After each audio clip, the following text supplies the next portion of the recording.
അനുഷ്ഠാന കലാരൂപമായ പടയണി ഏറ്റവുമധികം പ്രചാരത്തിലുള്ള ജില്ല ഏത്? പത്തനംതിട്ട. ചുട്ടുവെപ്പ് എന്നറിയപ്പെടുന്ന ചടങ്ങോടുകൂടി ആരംഭിക്കുന്ന അനുഷ്ഠാന നൃത്തരൂപമേത്? പടയണി. ഏത് കലാരൂപം അരങ്ങേറുന്നുവെന്ന് അറിയിക്കാൻ നടത്തുന്ന വാദ്യമേളമാണ് കാച്ചിക്കെട്ട്? പടയണി. കളിയാട്ടം എന്നും അറിയപ്പെടുന്ന അനുഷ്ഠാന നൃത്തം ഏത്? തെയ്യം. ഏത് അനുഷ്ഠാന കലാരൂപവുമായി ബന്ധപ്പെട്ടുള്ളതാണ് തോറ്റം, വെള്ളാട്ടം എന്നിവ? തെയ്യം.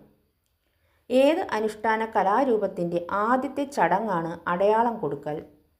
തെയ്യം. തെയ്യം, വെള്ളാട്ടം എന്നിവയുമായി ബന്ധപ്പെട്ട് പാടുന്ന അനുഷ്ഠാന പാട്ടുകളേവ?